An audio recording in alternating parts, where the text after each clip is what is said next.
Beria, Church Training Solution. Shalom rekan-rekan sekalian, pada hari ini saya rindu untuk membagikan kebenaran firman Tuhan kepada kita semua, terkhusus untuk rekan-rekan sekalian yang mengalami krisis karena corona ini, terkhusus untuk rekan-rekan sekalian yang mungkin berada dalam situasi terburuk karena mengalami PHK atau dirumahkan atau mengalami pemotongan gaji atau usahanya harus ditutup dulu sementara selama corona ini. Saya akan membagikan kepada kita semua tips untuk bangkit dari krisis terkhusus masalah ekonomi selama wabah corona ini. Yang pertama, sebagaimana kita juga sempat dengar di video-video sebelumnya, yaitu bahwa semuanya ini bermula dari hati dan pikiran kita. Itulah yang harus diperbaiki terlebih dahulu. Poin nomor 1, percayalah bahwa Tuhan menyediakan. Tentunya percaya bicara soal hati dan pikiran kita. Alkitab berkata seperti ini, Matius 6 ayat 25 sampai dengan 26. Karena itu aku berkata kepadamu, janganlah khawatir akan hidupmu, akan apa yang hendak kamu makan atau minum, dan janganlah khawatir pula akan tubuhmu, akan apa yang hendak kamu pakai. Bukankah hidup itu lebih penting daripada makanan dan tubuh itu lebih penting daripada pakaian? Pandanglah burung-burung di langit yang tidak menabur dan tidak menuai dan tidak mengumpulkan bekal dalam lumbung, namun diberi makan oleh Bapamu yang di surga. Bukankah kamu jauh melebihi burung-burung itu? Rekan-rekan sekalian, kekhawatiran adalah sesuatu yang sangat dibenci oleh Tuhan. Karena ketika kita khawatir, artinya kita tidak percaya kepada Tuhan.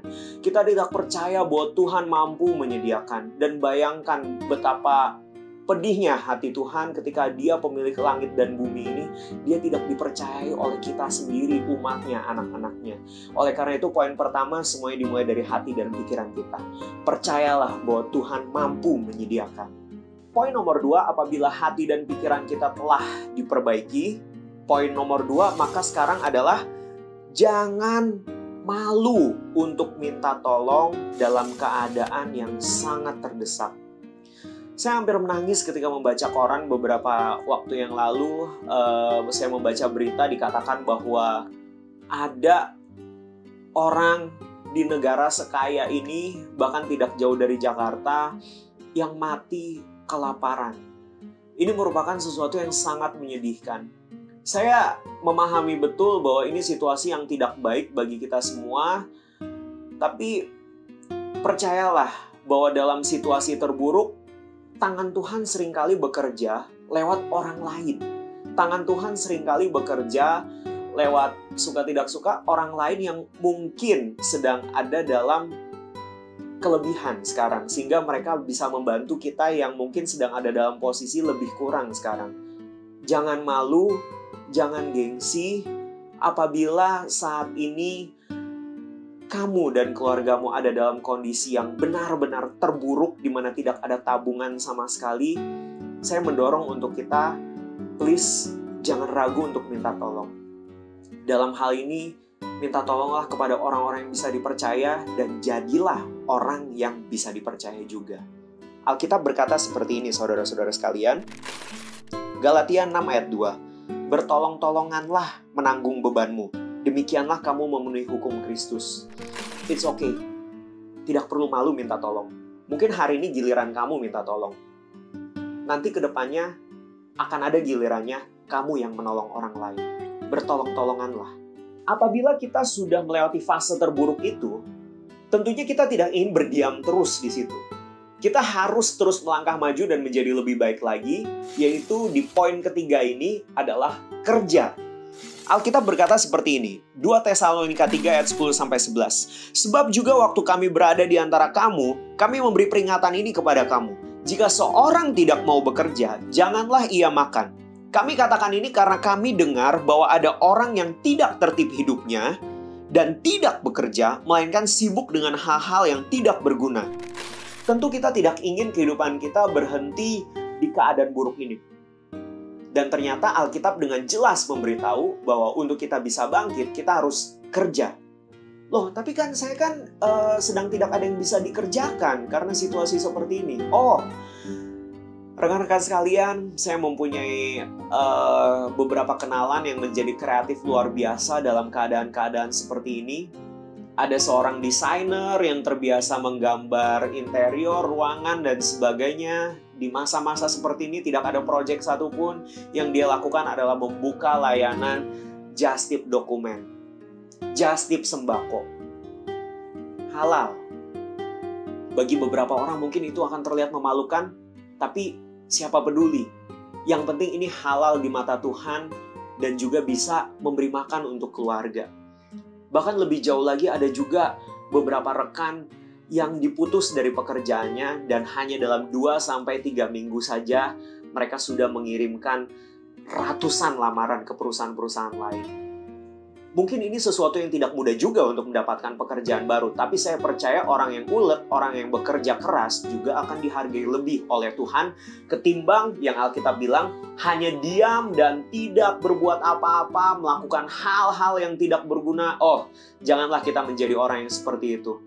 Mari bangkit, bahkan siapa tahu dari sini bakat-bakat terpendam muncul. Selama ini kau pikir kau orang kantoran, ternyata jasa makanan yang kau buat, yang kau jual di toko online, di Instagram, bisa jadi akan laris luar biasa. Ketemu bakat terpendammu ternyata. Kemudian poin yang nomor 4, ketika kita sudah berhasil bekerja dan mulai ada pemasukan lagi, walaupun mungkin dengan cara-cara yang unik dan kreatif dan tidak seperti biasanya, sudah mulai ada pemasukan, setidaknya untuk hidup.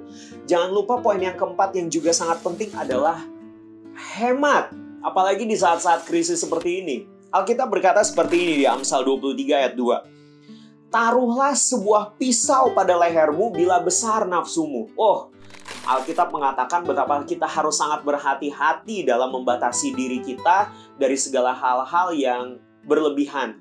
Nafsu yang seharusnya kita tidak ambil itu, kita tidak nikmati itu. Teman-teman sekalian, saya mendorong untuk kita semua apabila kita sudah berhasil ada pemasukan atau masih ada pemasukan, di masa-masa seperti ini, jangan keluarkan uangmu untuk hal-hal yang tidak perlu. Tentunya kita bisa temukan berbagai produk-produk di diskon habis-habisan di masa-masa seperti ini karena semua orang ingin bertahan. Tapi marilah kita sebagai orang yang mungkin dalam kondisi ini sedang ngepas. Mari kita jangan alokasikan dana kita untuk hal yang tidak perlu untuk saat-saat seperti ini. Kopi didiskon secara luar biasa, please, utamakan makanan. Apapun yang sedang didiskon secara luar biasa, tahan dulu apabila kita memang sedang tidak berkelebihan. Hematlah, kelola keuangan dengan baik karena kita tidak tahu krisis ini akan sampai kapan.